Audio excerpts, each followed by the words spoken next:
What's going on, everybody? I'm HoopsandHipHop. So there are currently over 800 Pokemon in existence, with over 900 Pokemon likely to be confirmed by the time Sword and Shield releases later this year. With so many different Pokemon out there, they definitely all bring something different and unique to the table. However, not every single Pokemon is created equal.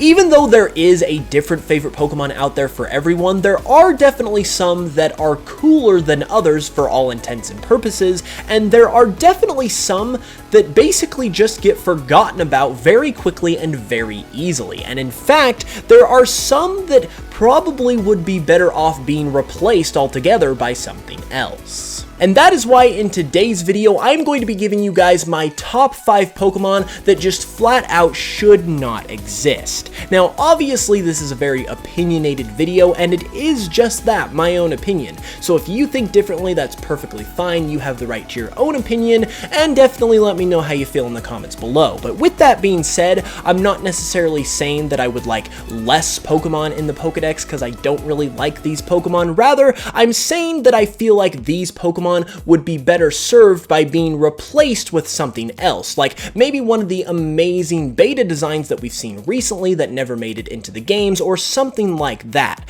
Overall, I just feel like these Pokemon don't belong in the Pokedex for one reason or another. I think they would be better served outside of it, and that's what we're going to be talking about. So without any further ado, let's go ahead and get started.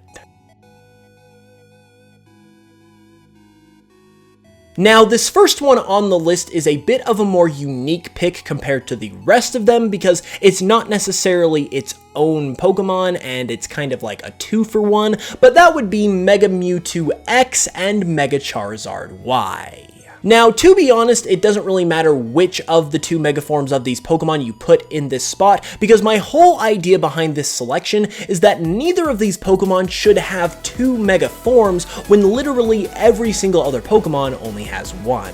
I get why they gave Charizard and Mewtwo 2 Mega forms because they are 2 of the most popular Pokemon ever, and they obviously just want to make them as flashy as possible and give them as much attention and love as possible for the people who pay attention to them that are a little more casually invested in the franchise. But regardless of any of that, I just don't think it's fair to the rest of the franchise when you give so much love to the point where you're giving 2 special forms to a Pokemon like this when the rest of the franchise only gets 1, and so many other Pokemon who are deserving of a Mega Evolution didn't even get 1 at all, let alone 2.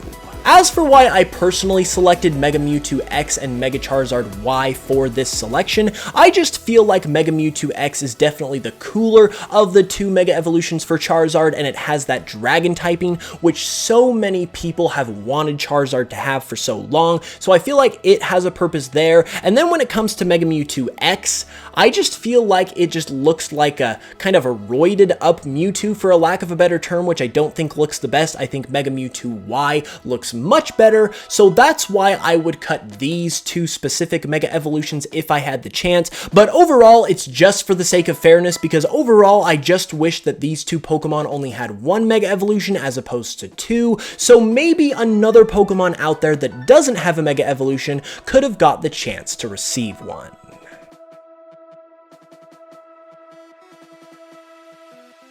Up next on the list at number 4 is undoubtedly one of the most forgettable Pokemon ever, and that's why it's on this list, and that would be none other than Mothim. Before I get into the negatives though about why I think Mothim shouldn't exist, we might as well give it some positives first. The entire Mothim family are based around the bagworm, and they are all a pretty accurate depiction of what bagworms are as creatures, because Mothim actually represents the male version of an adult bagworm, in that only the male bagworms are capable of fully developing and growing wings and capable of flying, which is depicted in Mothim's evolutionary line, where where only male Burmy can evolve into Mothim, whereas female Burmy evolve into Wormadam, which are representing the underdeveloped female bagworms which aren't capable of growing wings like the males. So I will give Mothim some points for inspirational accuracy. I do think that's pretty cool, but aside from that, I think this Pokemon just gets shafted in every other way imaginable to the point where it becomes so forgettable that it might as well not exist anyway.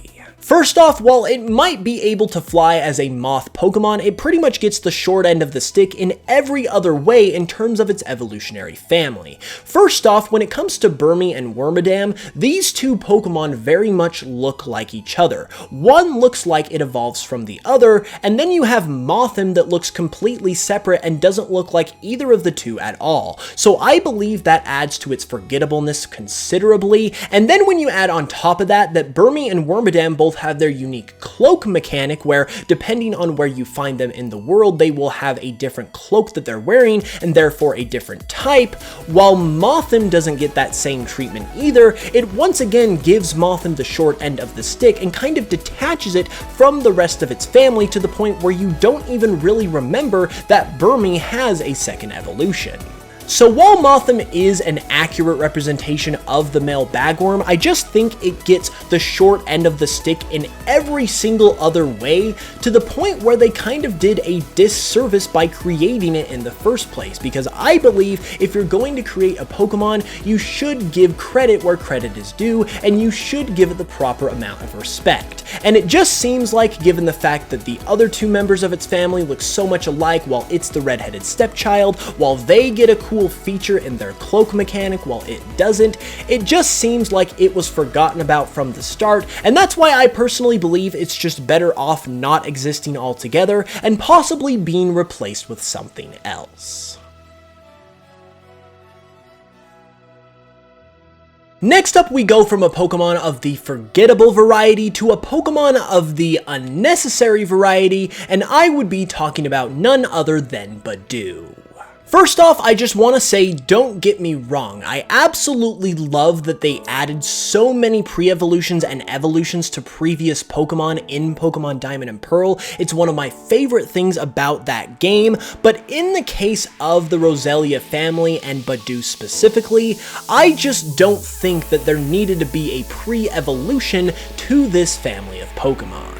If you were to take a look at Roselia for what it was worth in Generation 3, and at that point it was just a standalone Pokemon, I don't think anybody ever in the history of the world would have said, you know what, this Pokemon really needs a pre-evolution. I can absolutely see requests for an evolution because frankly, Roserade is awesome and there's definitely room for Roselia to grow in that aspect, but in terms of there being room for Roselia to have something to grow from, I just don't think there was a need for that type of Pokemon, and so frankly, I think Badou is completely unnecessary. To be honest with you, it's a very similar situation to the Mega Evolution situation we talked about earlier, where rather than giving one Pokemon two new evolutions, why don't you give one Pokemon one evolution and then take that other evolution and give it to another Pokemon that needs it, so we can just have more variety and more fairness to the decks as a whole instead of playing favorites. Because I can think of so many Pokemon like maybe Farfetch'd or Heracross or Lapras or Absol who could have used one single evolution much more than Roselia could have used that second evolution in Badou, and so that's why I think Badou shouldn't exist, because I think its Pokedex slot and its role as an evolution to an old Pokemon could be much better used elsewhere for another Pokemon.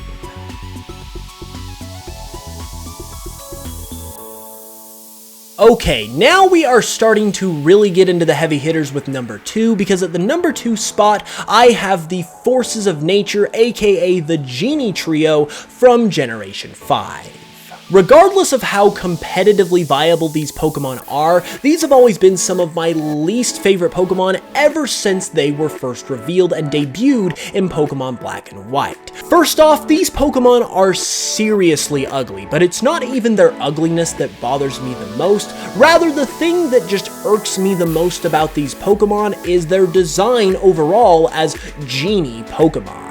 My worst pet peeve of all time when it comes to Pokemon designs are when Pokemon are essentially just the thing that they are based on, drawn in the Pokemon art style with no extra bit of inspiration whatsoever. It's fine for Pokemon to be more basic like the Hoothoots or the Ladybuzz or the Wingles of the world, but when you get a Pokemon like, say, Herdier for instance, it's literally just a Yorkshire Terrier drawn in the Pokemon art style. There is no other bit of additional inspiration that's added to it or uniqueness that is given to it in order to make it look like a Pokemon. Like, it's literally just a Yorkshire Terrier in the Pokemon art style. And that is exactly the case with the genies as well. These aren't really unique creatures that you can identify as Pokemon. They literally just look like a stereotypical depiction of a genie drawn in the Pokemon art style. And that's why I just hate them as Pokemon, frankly, because there's no creativity in their designs whatsoever, in my opinion. Their Therian forms do a much better job in that respect, but at that point, honestly, it's too little too late. And then the other reason why I really think these Pokemon should not exist is because they just are completely unnecessary for their role that they serve in the Unova Pokedex. These Pokemon are designed to serve as a legendary trio, and more specifically, they're kind of designed to serve as that sub-legendary trio that sits below the main box art legendary trio that we get in every game. The thing is though, we already have a legendary trio of that variety in Unova in the Swords of Justice, who not only play a larger role in the story of those games overall, but also just do a better job of being that type of legendary trio compared to the Forces of Nature. So because of that, the Forces of Nature are not only completely unnecessary, but their presence has them basically competing for the spotlight with the Swords of Justice, which does neither set of Pokemon any favors whatsoever. So overall, I would just not be sad in any way, shape, or form if these Pokemon just poofed off of the face of the earth, because frankly, I think we could do much better without them, or at the very least, with something else.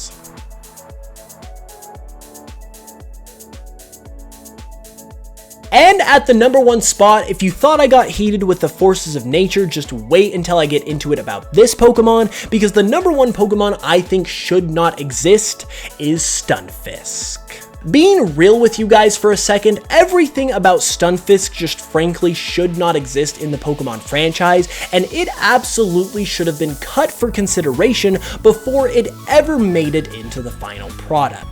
The reasons for this are innumerable. #1, it's an ugly as heck Pokemon in my opinion. #2, it's a fish Pokemon, yet isn't a water type and is instead ground electric, which we will get more into later, but that's already ridiculous enough as it is. And #3, you could also argue that its spot in the Pokedex could have been taken up by another ground electric type that was frankly way better in design than Stunfisk is.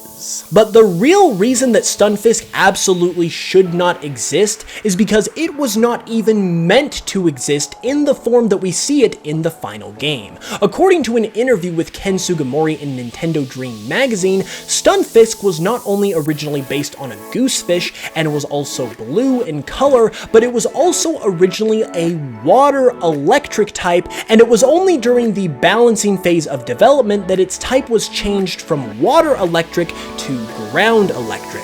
So literally everything about this Pokemon's design, from its inspiration to its typing, was changed radically, but instead of just coming up with a new Pokemon altogether, they decided to keep every remnant of this Pokemon that they could until it became just some kind of deformed, incomplete monster. I just do not understand for the life of me why they wouldn't just come up with a completely different design for that ground electric type that they needed instead of the water electric for balancing purposes, instead of forcing it on Stunfisk, a fish-based Pokemon that it clearly does not fit with. It's almost as if they so desperately wanted to hold on to the idea of this Pokemon that even after everything about the role it was supposed to serve was changed altogether, they still did not want to let go of it and instead forced the new role that they needed this Pokemon to serve onto the old design that it was not built for, and that's why we ended up with the monstrosity that is Stunfisk. It just does not make sense to me in any way, shape, or form, and that is why I can say above all else, Stunfisk is the #1 Pokemon that should not exist. And there we have it, everybody. Now, as I said at the beginning of the video, this is all just for fun. It's just my opinion, and it's not meant to attack any one of you who feel differently. So if you feel differently, feel free to let me know in the comments below, and just remember, there isn't one right or wrong answer, so it's just all for fun at the end of the day. If you guys did enjoy the video though, be sure to leave a like. Once again, leave your thoughts in the comments below, and subscribe if you're new for way more Pokemon content every week. If you would like to support the channel further as well, you can do so by checking me out on Spotify. Giving my Pokemon remixes a listen there directly supports the channel here, and it's immensely appreciated, so that would just be so unbelievably amazing of you if you could check that out. And with all that being said, I'll be back on Saturday with another video, so be sure to hit that notification bell so you can know when it goes live, and until then, as always, you know I love you guys, and I will smell you guys later.